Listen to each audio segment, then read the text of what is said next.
Começa agora o programa Gente do Rio. Hoje vamos falar de empreendedorismo na área de saúde e bem-estar.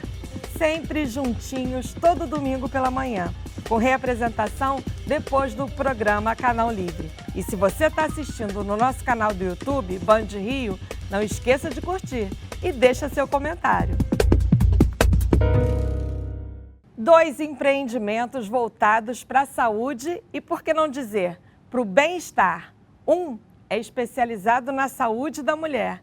Acabamos de passar pelo Outubro Rosa, né? Você já fez seus exames? Já lembrou alguém de fazer?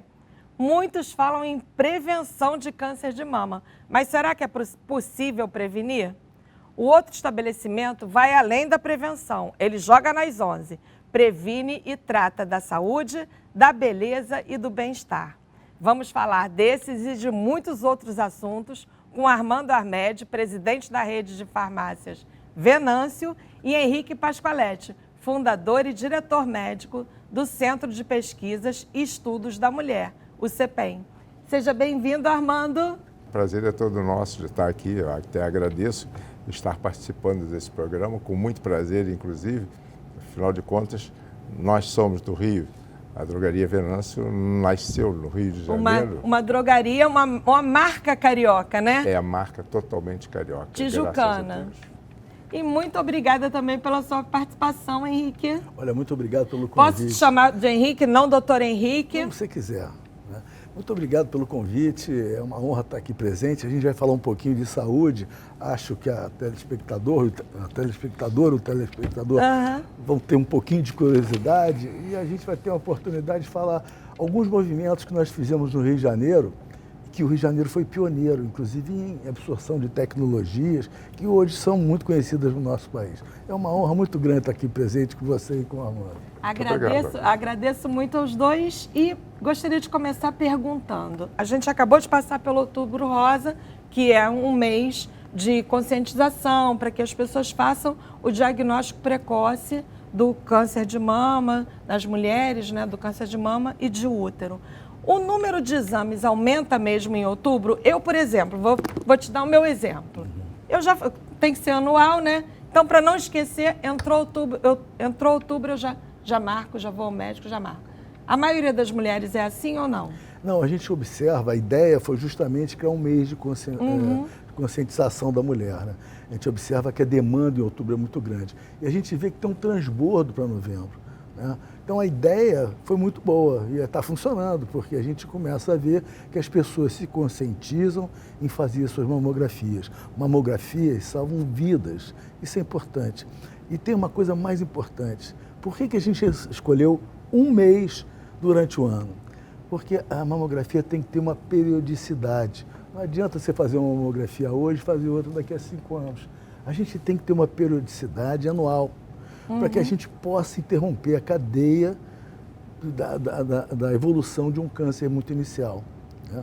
Quando eu me formei em 79, eu só pegava casos de câncer avançado. O único instrumental que eu tinha para descobrir alguma coisa desse tipo era a palpação das mamas com as mãos. Né? Então você ficava numa situação muito complicada. Quando você encontrava um tumor grande, ou um tumor acima de 2 centímetros, ela já tinha um comprometimento prognóstico muito ruim. Ou seja, era muito comum se operar, fazer uma cirurgia mutiladora e a pessoa ia falecer. A nossa quimioterapia era péssima. Em determinado momento, no final dos anos 80, se descobriu que a gente fizesse mamografias, um raio-x da mama, a gente começava a encontrar coisinhas muito pequenas que a gente começou a relacionar com câncer no início. Então a ideia foi o seguinte, vamos interromper a evolução, vamos tentar chegar nesse câncer no início e operá-lo de tal forma que a gente tira o tumor. E a ideia deu certo, mas trouxe outras consequências. Você imagina que em 89, a cirurgia mais feita no mundo era a biópsia de mama. E por que era a biópsia de mama? A gente tinha que botar uma agulha ali perto e tirar um pedação da mama. Porque a gente via uma lesão que era impalpável e nós tínhamos um problema. Como é que a gente vai operar uma lesão impalpável? Então a gente botava uma agulha com métodos muito rudimentares de triangulação, e tentava operar e, para ter certeza, tirava um pedaço da mão. Mas ainda bem que as coisas agora evoluem com mais rapidez, né? O Henrique é médico, atua na área de saúde. Isso. Agora, você é um economista especializado em turismo, Isso. com formação de advogado também. Como é que foi parar na saúde, na farmácia, no bem-estar, na saúde e agora até na beleza, né? É porque eu nasci atrás de um balcão. Eu sou filho de imigrantes e então meu pai tinha uma loja de tecidos. Ali eu aprendi a conviver e o prazer que a gente tinha de atender um cliente, de satisfazer com certeza o desejo de uma pessoa, fez com que a gente fosse cultivando isso e, na realidade, acabei me formando em economia. Fiz um curso de turismo por correspondência na UIOT, era um órgão internacional de turismo, e ia fazer um estágio na Suíça. E estava praticamente recém-casado, estava recém-casado. Então, esse momento em que eu ia fazer estágio na Suíça, meu sogro, que tinha uma farmácia naquela ocasião, disse, não vai não, com medo de, com certeza, eu deixar a família e nunca mais voltar. Ele me trouxe e me segurou para eu ficar na farmácia e aprendi. Tem uma que prendem pela barriga, esse foi preso pela farmácia. É verdade, eu fui preso pela farmácia. E acabei aprendendo o negócio e foi por aí, vim fazendo e vim acontecendo a ser o que a gente faz hoje em termos de farmácia a nível Brasil, a nível do município, a nível do estado e até a nível Brasil. Mas, Henrique, agora vamos falar um pouquinho do pioneirismo. A gente estava falando de tecnologia, né? Vocês foram pioneiros em uma série de exames. Agora, é cada nome que a gente nem sabe direito o que é, né? Explica pra gente o que é um estereotaxia. Olha, a ideia é a seguinte, a medicina, ela responde a necessidades, né? Então, você inventa, no caso do câncer, vamos tentar ver se a gente consegue dar um diagnóstico precoce. Aí se bola uma mamografia e com isso a gente descobre que pode interferir. E essa estereotaxia é um método que se utilizava para a cirurgia do cérebro, lá no Karolinska, lá em Estocolmo. O Karolinska é o hospital que dá o prêmio Nobel, tá? É o serviço de Estocolmo que dá o prêmio Nobel. E eles inventaram um equipamento que, através de métodos trigonométricos, conseguia localizar no meio do cérebro um tumor. E aí o pessoal do Karolinska incorporou isso para a mama. Pra você ter uma ideia, Armando, de cada 100 cirurgias que a gente fazia, a gente encontrava 8 cânceres. Então a gente operava 98% das mulheres sem razão de ser. E essa tecnologia, então, de biópsia, depois a gente trouxe a tal da mamotomia, que é uma biópsia alargada, que foi um sucesso enorme, entrou aqui no Brasil através da gente, e hoje a gente consegue fazer com esses procedimentos, digamos, cirurgias minimamente invasivas. Através disso a pessoa sai, põe um band-aidzinho e vai para casa, e a gente consegue um diagnóstico muito bom e consegue, inclusive, fazer um planejamento do tratamento dessa pessoa com muita precisão, né? E a tomossíntese? Nós estamos falando de exames que vocês foram pioneiros, né? A tomossíntese tem uma coisa muito interessante. A tomossíntese foi um negócio que está sendo desenvolvida na década de 2000 e coisa e tal. Eu era apaixonado por aquilo. Eu não via a primeira tomossíntese, falei, meu Deus do céu. Mas o que é? A tomossíntese é uma mamografia. A mamografia eu faço 2 incidências, tá? E a tomossíntese, ela vai fazendo várias incidências. E eu tenho um filme de várias incidências vistas de vários ângulos. E quando eu comecei a ver o estudo da tomossíntese, eu ia muito para os Estados Unidos e falava, meu Deus do céu, consegue encontrar coisas que ninguém consegue ver. E aí, quando a gente trouxe a primeira, a gente foi para a Universidade de Harvard e acabou saindo uma primeira para São Paulo. Os paulistas tinham mais grana naquela época, levaram, a gente conseguiu comprar logo depois. E a primeira do Rio foi nossa. E era uma coisa impressionante, porque você começava a olhar os exames de mama e ver quantas lesões você perdia, naturalmente com a mamografia, sem encontrar um pouco mais na frente. A tomossíntese hoje aumenta a detecção de câncer de mama em até 90%, em média 40%. Tem como prevenir? como dizer, se você fizer isso, você não vai ter câncer? Olha, a prevenção, a gente consegue prevenção primária em muitas coisas. Né? Por exemplo, se você fizer exercício, você já criou uma situação de prevenção de câncer e de outras doenças cardiovasculares. Tomar vacina também. Se você tomar vacina para HPV, você evita uma série de cânceres. Tomar vacina para hepatite A e B, você também evita. Então, a gente consegue prevenção primária. No caso da mama, a gente hoje está fazendo muito estudo genético. A gente sabe que tem populações, aquele caso da Angelina Jolie. Que tirou ela o seio tem todo. um gene, o BRCA1, BRCA2, dois genes, que podem aumentar a chance de câncer. Aí você vai lá, tira a mama, faz uma plástica e coisa e tal. Ela não vai morrer disso. Vai morrer de bala perdida, infarto, de amor. Bala mas perdida não vai... só aqui, né, irmã? Mas essa é a grande meta da história. E né? vocês, na Venâncio, com esses 3 pilares, saúde, quem cuida da saúde, quem vai mais ao médico é a mulher. É verdade. Beleza e bem-estar. O público de vocês é majoritariamente feminino? Não. O público, na verdade, nós não medimos ainda se o público maior é o feminino ou o masculino. E recebemos todos na farmácia sem medi-los, mas é voz corrente que as mulheres compram mais que os homens. É o normal que isso aconteça, porque a mulher gosta mais, inclusive, de entrar em farmácia. Gosta de visitar a farmácia, Sou de testemunha olhar disso. as coisas. Toda vez que eu viajo para outro país, farmácia e supermercado, adoro. E livraria, né?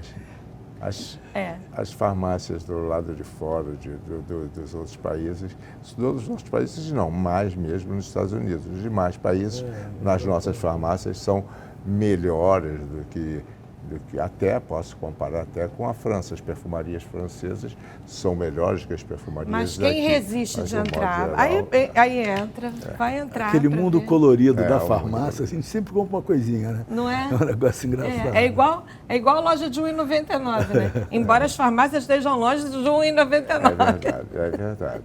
Tem farmácia pra caramba, né? Hoje, farmácia, às vezes tem uma do lado da outra. Por que essa estratégia? Não, a estratégia parte daquelas farmácias que, com certeza, não atraem tantos clientes por si só. Aí vão e abrem farmácias, por exemplo, do lado da Venâncio, porque sabe que ali o cliente vai ali para ir a uma farmácia, então vai lá, com certeza, para pegar algum cliente da Venâncio, etc., que no nosso caso... Isso funciona mesmo? Alguns pensam que sim. No nosso caso, nós não pensamos dessa forma. Nós fazemos com que o cliente vá à nossa casa oferecendo realmente o melhor para ele. Sobretudo, logicamente, é a forma de atender. Ou seja, a atenção que a gente dá ao cliente quando vai à nossa casa é uma atenção diferenciada. A gente sente isto, mas isto aí é uma cultura da empresa. Ela já nasceu assim. E nós conseguimos passar isso com as pessoas. E não trata-se de uma característica especial, de algo especial que a gente tem que fazer. Nós fazemos o que nós gostamos de fazer. E então assim nós passamos para as pessoas que vão para a nossa casa, que começam a trabalhar conosco. Tanto é que os nossos colaboradores não são chamados de colaboradores, é família Venâncio, porque lá todos nós somos uma família só. Henrique, ainda se morre muito de câncer?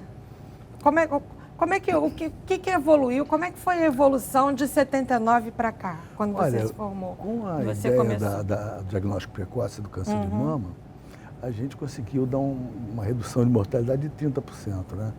A gente conseguiu fazer cirurgias menos mutiladoras, nós conseguimos, inclusive, quimioterápicos mais eficientes. Então, você vê hoje... Isso tudo combinado criou uma oportunidade muito boa. Se eu pego um tumor bem no comecinho, a minha chance de cura é próximo de 100%. Agora, tem que ter uma conscientização da população. Né?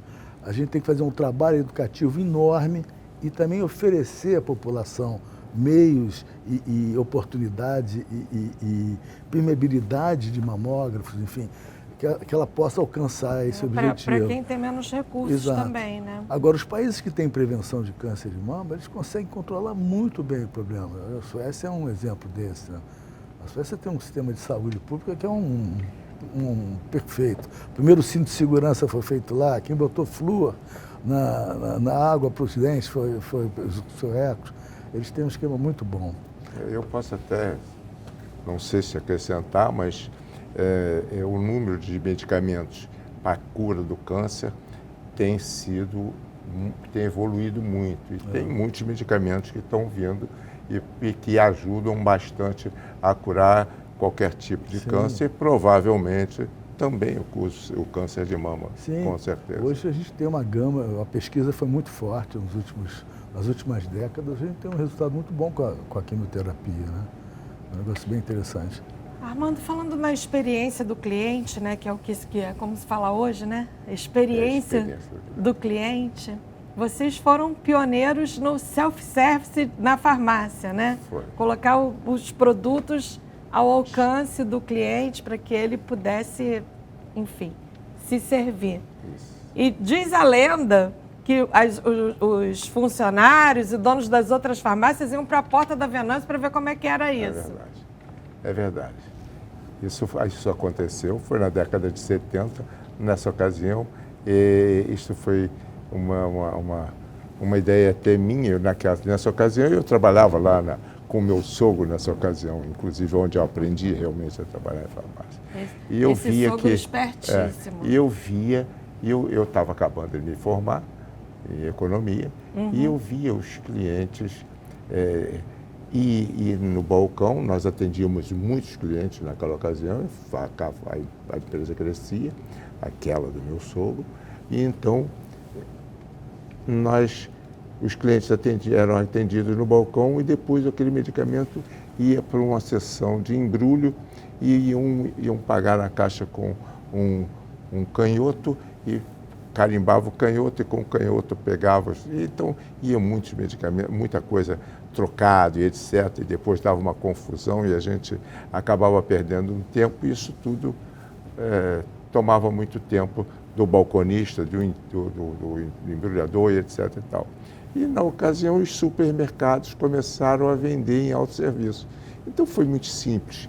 Foi uma descoberta que foi mais uma evolução em função daquilo que o supermercado começou a fazer. Eu imediatamente comecei a fazer igual ao supermercado. Virou um supermercado de remédios. Virou um supermercado de remédios. Tem uma coisa que tem uma dúvida enorme sobre farmácia, eu queria que você me explicasse. Pois não.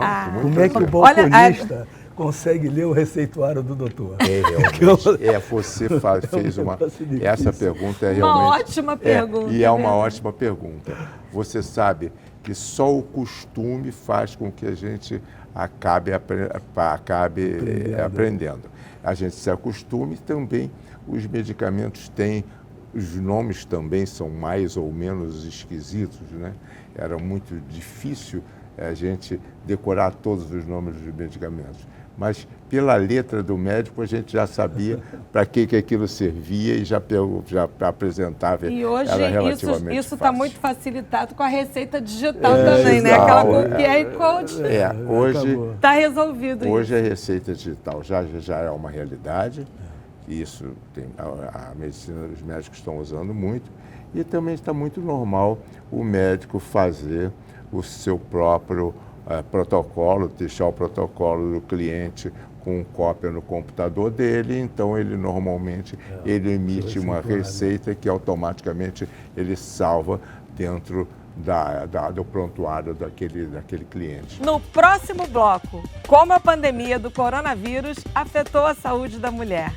Fique com a gente, o Gente do Rio volta já.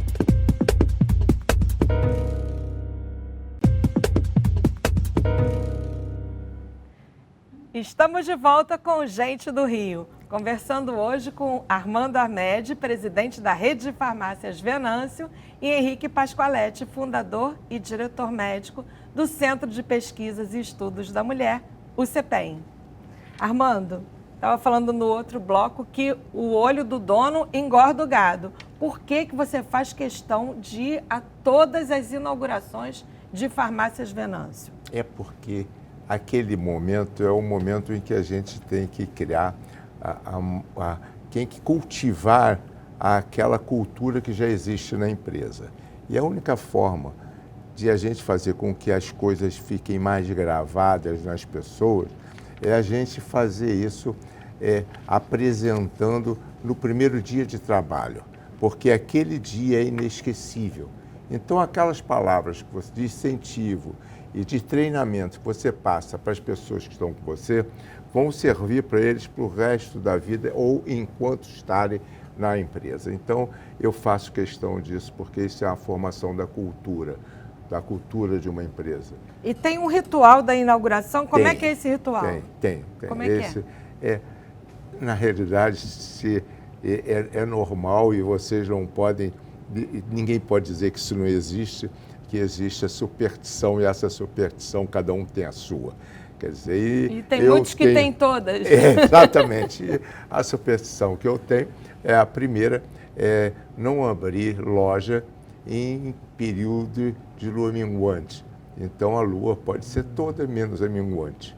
É uma curiosidade grande para quem gosta disso ou não, mas eu gosto. E a outra coisa é a gente fazer isso, fazer dessa inauguração um dia festivo, porque na realidade a gente precisa. E depois a gente tem fé e aí a gente chama o padre para ir benzer a loja, etc. E convida as pessoas para irem à loja e fazemos uma festa naquele dia da inauguração. Aquilo marca, eu acho, eu penso, e assim tem acontecido, aquilo marca para o nosso pessoal e marca também para os nossos clientes daquela área, o dia da inauguração da Drogaria Venâncio. Tá vendo aí, ó, simpatia, tá dando certo. E é verdade. 107 lojas. No CEPEM tem ritual. Olha, padre tem sempre, também? né? Padre tem sempre, exatamente. Mas é a realidade, o que ele falou é verdade. Eu acho que a gente tem que inaugurar a inauguração um dia de festa. E tem que agradecer também, né? Então, Você também vai a todas? Vou, também são só 4, ele tem 107. Vai chegar no lá. No dia que eu tiver 107, com certeza.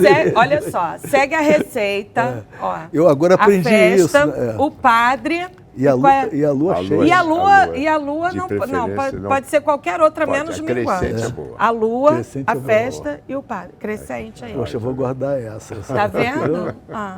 Tá com 4, chegar a 107, nada mal, né? Nada mal, hein? É um pulinho. E as mulheres também agradecem. Sem dúvida.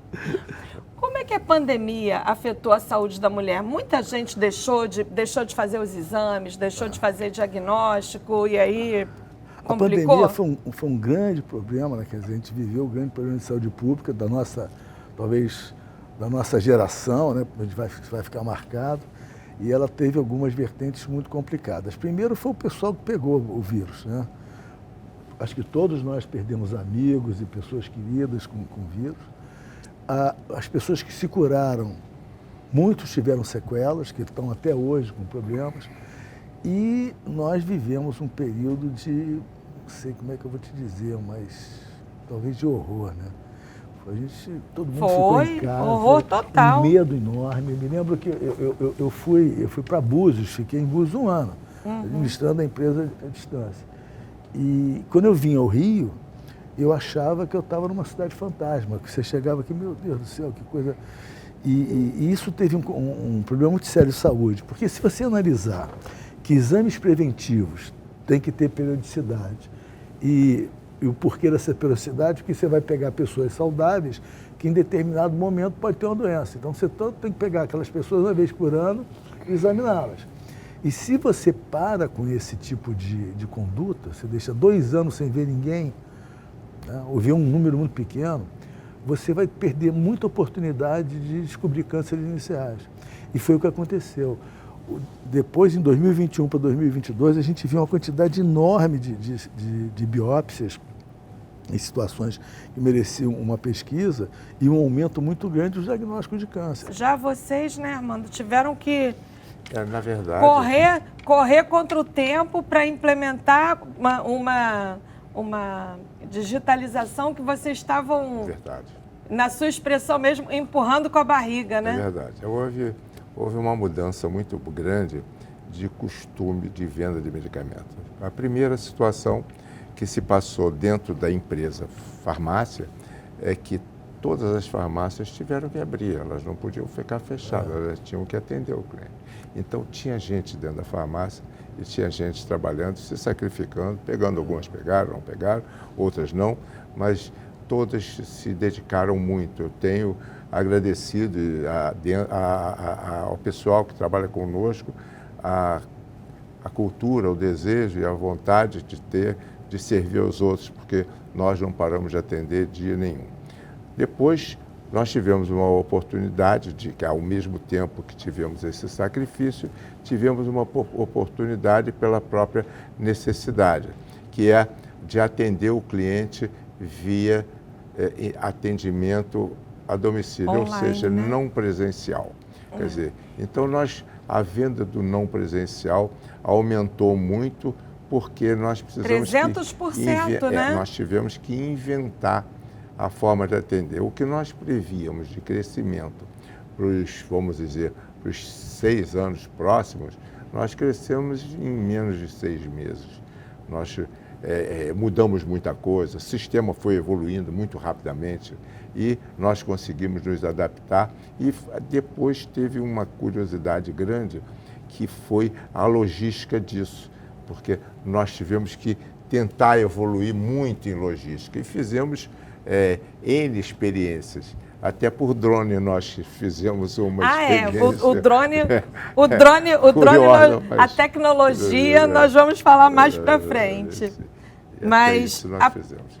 Desse ponto de vista, a gente pode dizer que a pandemia foi uma oportunidade para vocês? Não, foi uma necessidade, sim. A oportunidade eu não diria, porque durante a pandemia nós acabamos vendendo menos do que venderíamos se não houvesse a pandemia, né? Embora os supermercados, por um acaso, também comparativamente todo mundo dizia, não, a farmácia e o supermercado estavam sempre abertos, estavam vendendo muito. Mas, na realidade, eram as lojas que estavam abertas, o comércio que estava aberto. Então, essencial, mas foi esse sentimento que a gente teve, né? De que as farmácias, inclusive esse aumento aí de 300%, mas é no online. Henrique, a população brasileira está vivendo mais. Tá. A mulher já sempre viveu mais do que o homem. Ela está vivendo mais e melhor? Não, tá, com certeza. É claro que você tem que separar a população brasileira em classes econômicas, socioeconômicas, culturais, né? Uhum. Mas a população que tem acesso a serviço, a conhecimento e tem um nível economicamente ativo, né, de receita, ela certamente a idade, tem um número fantástico para você. Conta. Você sabe qual era a idade média de sobrevida de uma pessoa em 1900? 33 anos. Hoje a gente tem uma mulher brasileira vivendo 76, 77 anos. Pode ter caído um pouquinho depois da pandemia. Isso se deve ao fato de você ter mais conhecimento de saúde, você fazer exames preventivos. Novas tecnologias, esse negócio todo. Então a população feminina, principalmente, está vivendo muito mais. Quando você analisa estatísticas de vida, você vê que os homens ainda morrem mais cedo que as mulheres, né? Então há um efeito, ao passo também que as mulheres se tratam mais, né? Isso é uma realidade, né? Então a gente vê esse efeito na sobrevida das mulheres, né?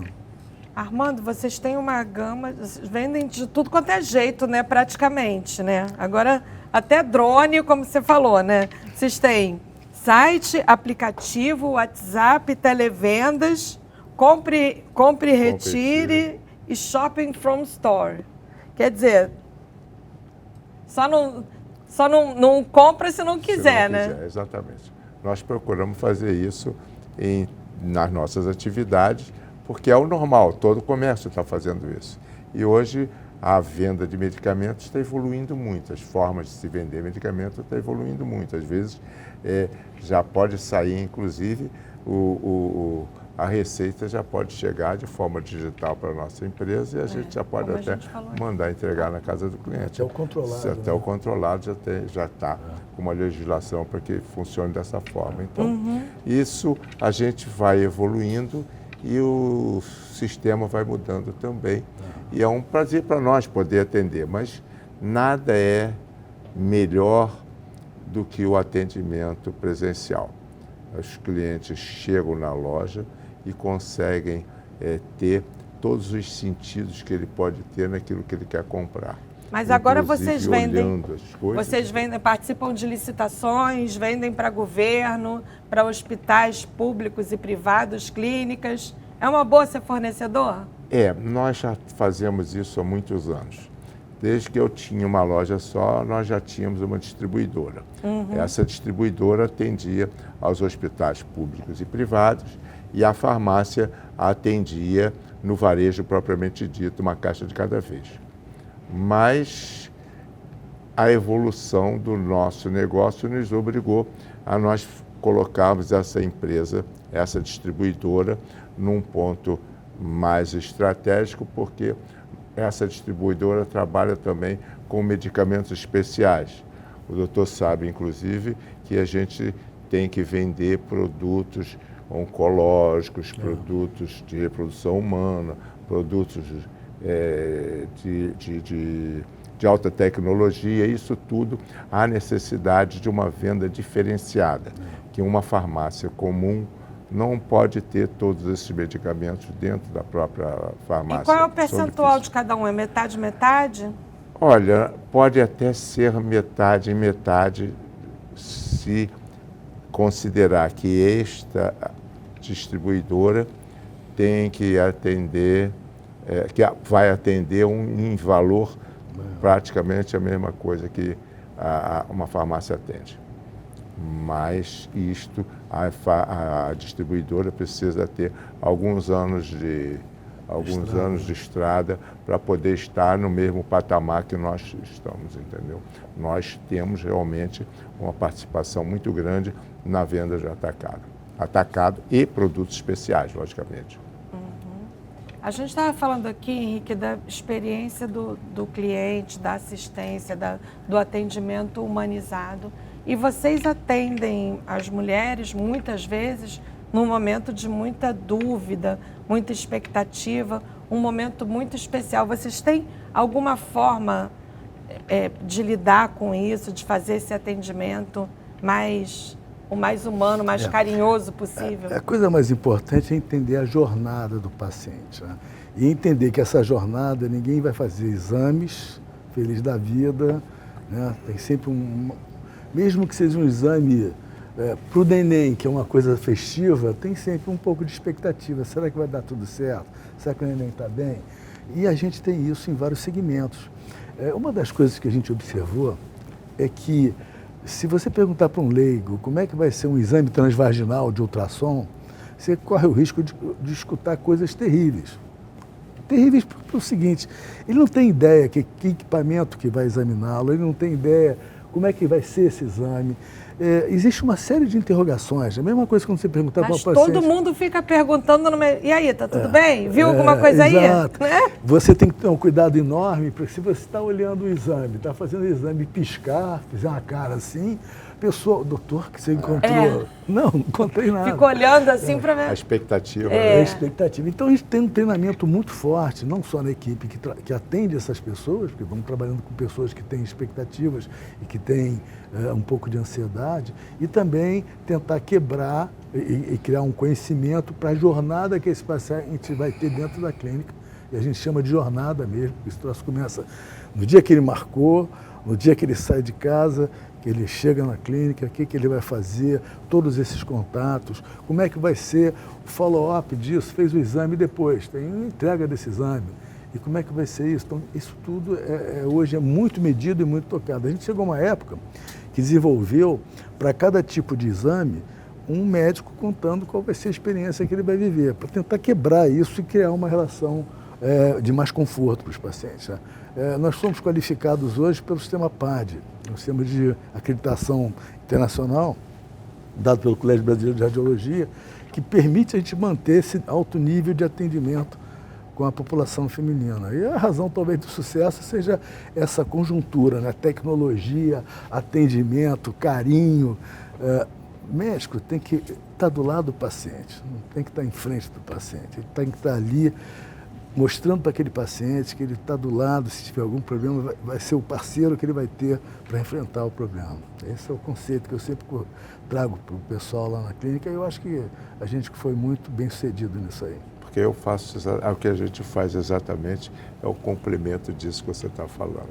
Porque o cliente sai de um consultório médico, apreensivo, tenso, etc., e vai numa farmácia, às vezes, para complementar as informações do médico, etc., e a gente tenta fazer exatamente, dar aquele carinho que aquele cliente merece, aquele sorriso, etc., e que faz com que ele fique, pelo menos, mais brando, e aquela expectativa já não se torna tão tão mal feita para que estava no pensamento dele, para que não seja tão negativa como estava eventualmente no pensamento daquele Tratar cliente. de uma maneira mais normal, mais cotidiana, né? É isso aí. Agora, vocês têm uma loja que faz uma experiência toda especial com o cliente, que é a Mega Store de Copacabana, né? É verdade. Aquela loja tem 1.500 metros quadrados. Foi uma loja que nós abrimos como uma loja modelo dentro do Rio de Janeiro. Ela tem as paredes praticamente todas de LED, todas se movimentando, né? A loja com todos os movimentos. Tem uns atendimentos de forma digital, são câmaras de reconhecimento facial que recebe o cliente de uma forma como se fosse real, aquela pessoa que está vendo, aquele equipamento que está vendo, como se fosse de forma real, e que dá uma experiência realmente ao consumidor totalmente diferente. Por exemplo, ela pode verificar se o cabelo fica melhor com aquela outra cor, quer dizer, pode escolher a cor do cabelo vendo como fica cada cor, coisas dessa natureza, e assim como unha e etc. E é muito gostoso a gente ver os clientes passeando dentro daquela loja, e é gratificante isso para nós. E curtindo isso tudo, né? Curtindo isso tudo. Agora eu queria fazer uma pergunta para vocês dois. O negócio de vocês é a saúde. Alguma hora bate alguma coisa assim, tipo, eu estou lucrando com a doença dos outros? Ou algum sentimento? Eu acho que a gente está fazendo um bem enorme para a população. A gente está trazendo para as pessoas essas oportunidades da vida, de poderem viver. Isso no câncer, então, é muito nítido. As pessoas falam assim, tem alguma coisa? Falam, uma coisa é muito simples de entender. Se tiver, é tão pequenininho que a gente vai descurar.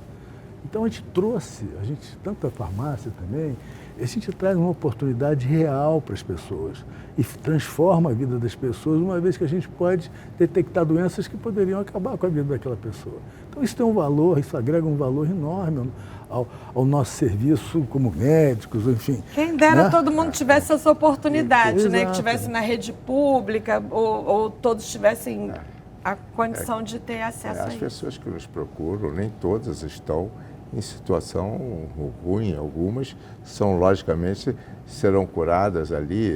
Por exemplo, eu participo, tenho relações de pessoas que quando me veem, me dão um abraço, você salvou minha vida, porque não tinha esse remédio em lugar nenhum, e fui encontrar na sua farmácia. Quer dizer, então, isso realmente é gratificante. Mas é o outro lado da moeda, né? Mas teve um caso curioso também. Eu perguntando, eu tenho amigos, participo de federação de comércio, etc. E tem um amigo que é dono de funerária. E um dia eu, do lado dele, cheguei até brincando com ele, mexendo com ele, digo, pô, mas como é que você vai e fica a atender num momento daquele? Ele disse, não, Amanda, eu complemento vocês. Se você não consegue resolver o problema do cliente, eu resolvo. Quer dizer, como quem diz, se você não consegue salvar aquele cliente, eu que tenho que resolver. Quer dizer, então todas as atividades na vida, todas as atividades são necessárias para a vida das pessoas, até a fase final propriamente dita. No próximo bloco, a Venâncio mantém um serviço de telemedicina a preços populares. Quer saber como acessar? Fique com a gente e o Gente do Rio volta já.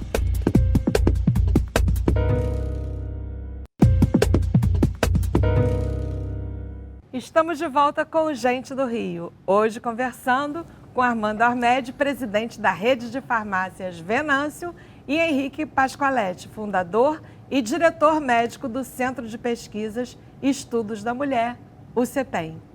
Armando, conta pra gente como é o serviço de telemedicina da Venâncio a preços populares. É preço realmente popular, o que se cobra é insignificante porque a gente consegue atender o cliente naquele primeiro atendimento. Logicamente, nós atendemos a primeira necessidade, mas quando não conseguimos satisfazer ao próprio cliente e ao próprio agente, não tem a certeza do que está falando, a gente pluga um médico numa sala própria que nós temos, de consultas e de vacinas e etc. Uma sala que é um consultório, praticamente todas as nossas lojas têm isso.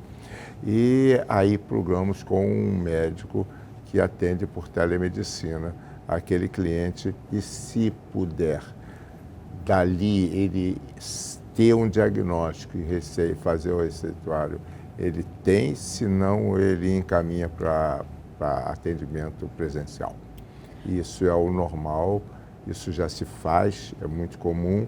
Além disso, nós também atendemos as vacinas, aplicamos vacinas, ajudamos até um pouquinho antes da pandemia.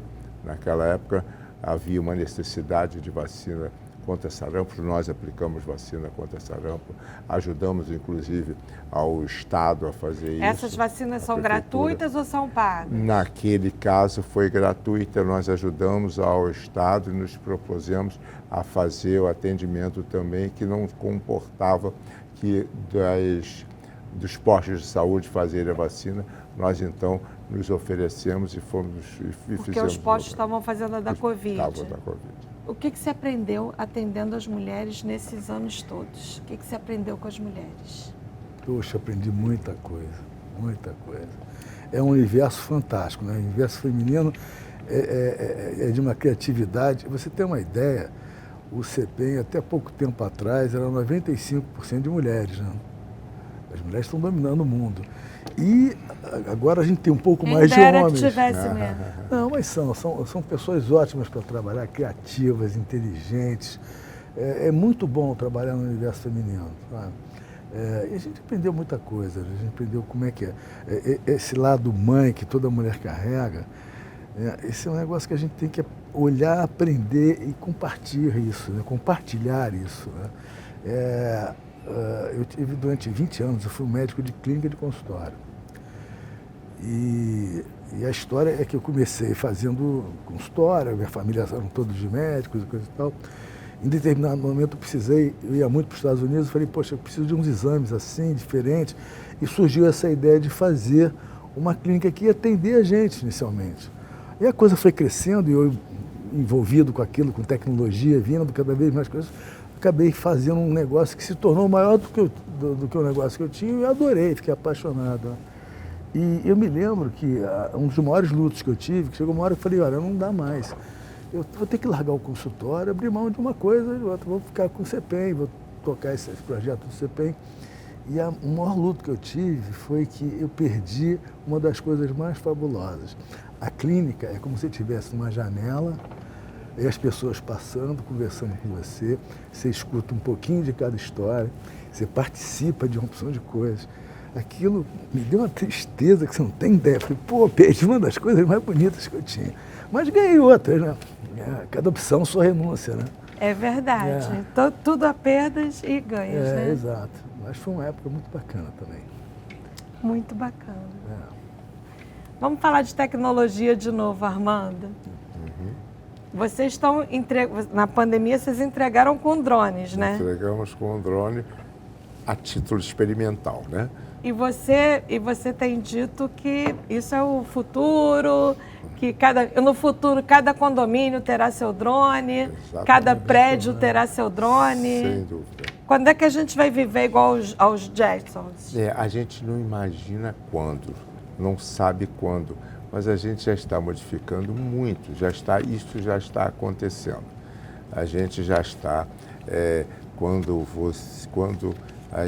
a gente tem a oportunidade de usar até nosso próprio computador em casa ou o telefone e usar a farmácia para fazer o link, para ter um atendimento médico, que já é uma forma de agir, já é uma evolução. Se a gente dali ainda tem o atendimento da receita pelo mesmo sistema, é uma evolução ainda maior.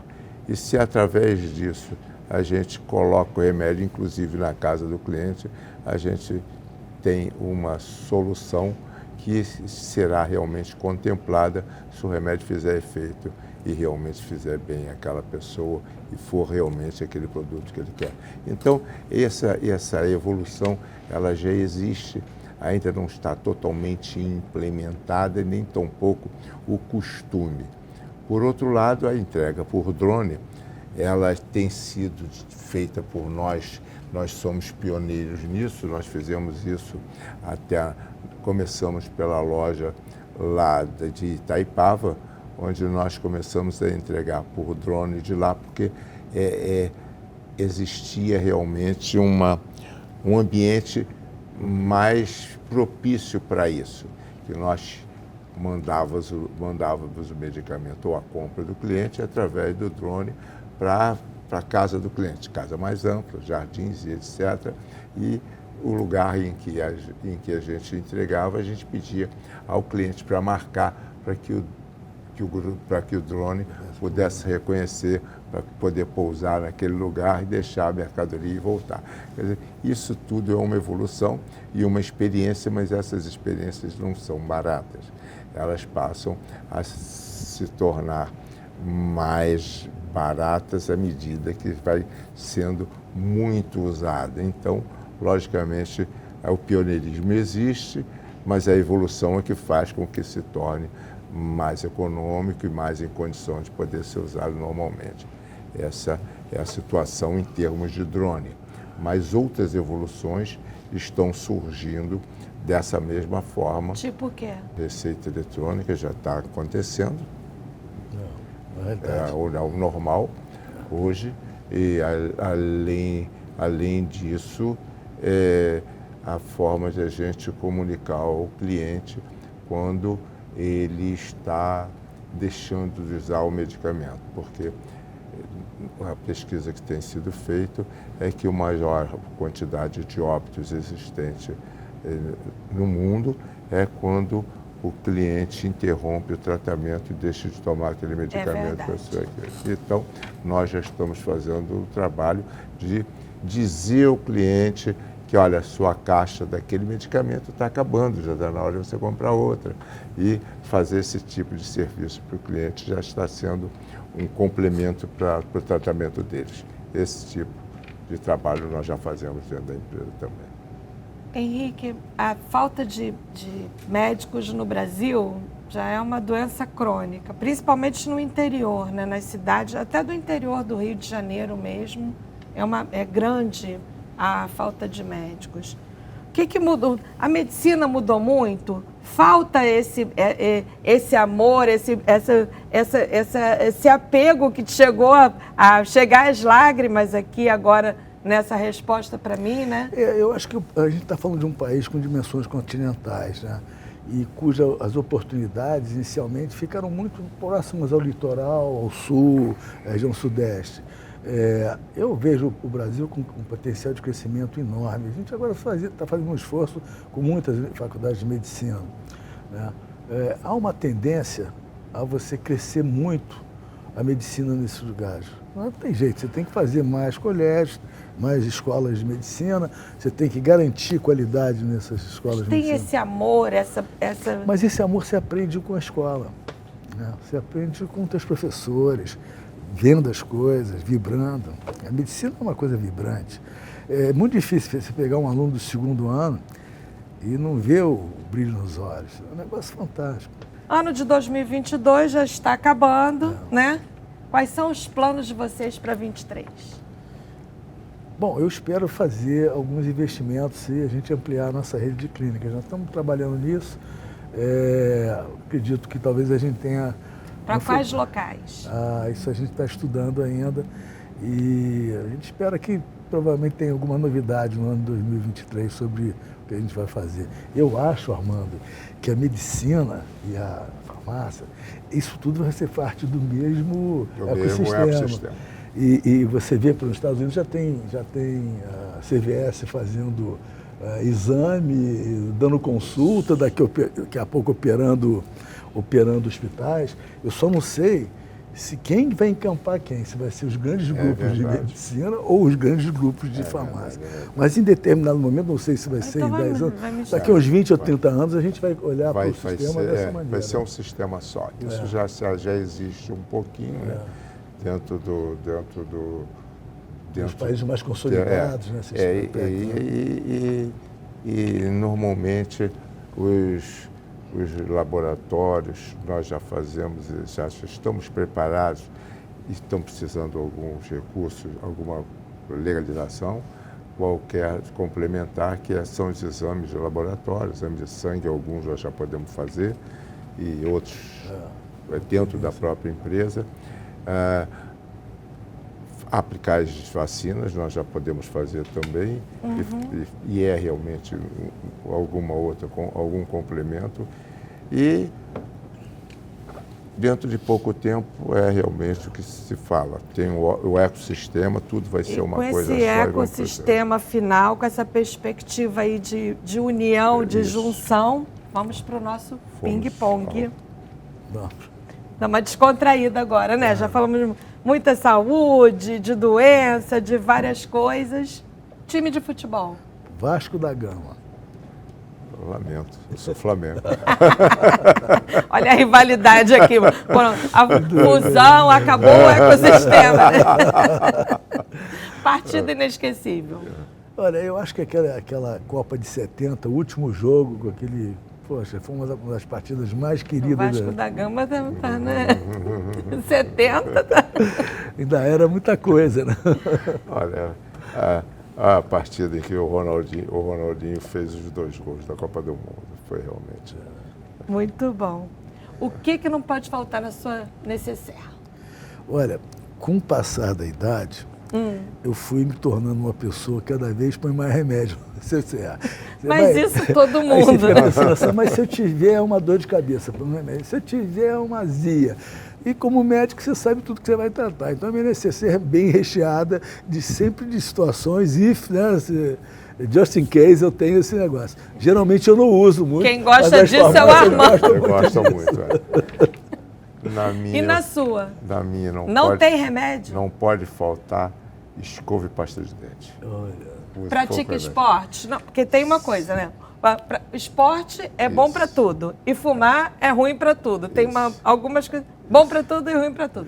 Olha, eu faço exercício todo dia. Né? Eu vou andar de bicicleta ou faço esteira. Muito bom, o médico tem que dar exemplo. Tem um esquema né? bem forte nisso aí. Também gosto. Gosto muito de esporte. Aliás, eu gosto de nadar. Que é essencial para o seu bem-estar. Poxa, é bons amigos, sabia? Bom papo com um copo de vinho. Música preferida? Olha, tem uma música que eu adoro, antiga, né? My Sweet Lord. É uma música que sempre me levantou o astral. Por incrível que pareça, Moonglow, né? Filme que viu mais de uma vez? Olha, eu não sei se eu vi um filme mais de uma vez, não. Então fala um filme preferido. Tem vários filmes. Hoje em dia... Não, citar umzinho só. Poxa, é difícil. Olha... tem muita coisa boa, não sei capaz de dizer para você Armando sabe. Encontro Marcado. Muitas vezes eu vi esse filme. Comida preferida? Eu gosto muito de bacalhau. Todas as maneiras de bacalhau. Vascaíno, né? Tem que gostar de bacalhau. O filho de árabe, eu gosto de charutinho de folha de uva. É muito bom muito também. Bom. Bar ou restaurante? Restaurante. Qual? Tem vários. Agora surgiu uns novos. Tem um Izar aqui de comida espanhola, que eu achei um espetáculo. Tem muita coisa boa no Rio de Janeiro, né? Eu gosto de restaurante também. Qual? O Satiricon. Paisagem mais bonita da cidade? Eu acho que é a Lagoa. Tem várias.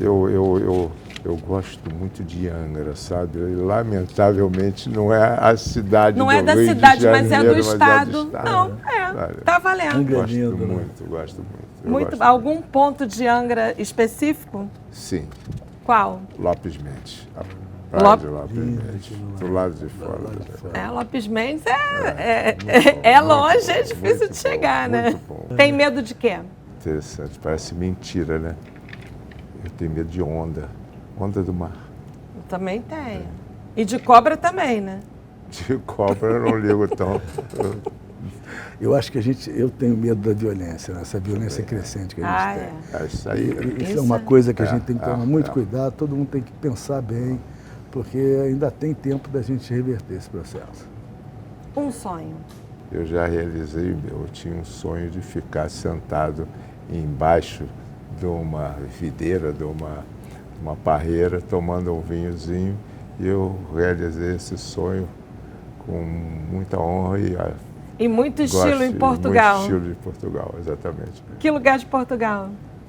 Foi na cidade da uva Moscatel, cidade longínqua lá. Setúbal? Esqueci o Setúbal nome. é que tem a Moscatel. Não, Setúbal já é Mais perto de Espanha. Lisboa, né? Olha, o meu sonho, ainda tem muita coisa para fazer, né? Ainda tem muito Lógico. sonho para sonhar. Meu sonho é ampliar a nossa empresa. A gente agora está com um projeto de curso de pós-graduação, uma coisa e tal. E isso está contaminando todo um time enorme de médicos. Esse vai ser mais uma conquista e eu acredito que vai ter muita novidade. Tem muito sonho ainda para Parabéns. acontecer. Muito bom. Muito obrigada aos dois pela entrevista. Obrigada, Henrique. Obrigado, Foi muito bom Mônica. conversar com você. Da mesma forma, Armando. Muito obrigado. Foi uma honra para nós estar aqui. Muito obrigada. E o Gente do Rio fica por aqui. Mas na semana que vem tem mais. Até lá. Um beijo.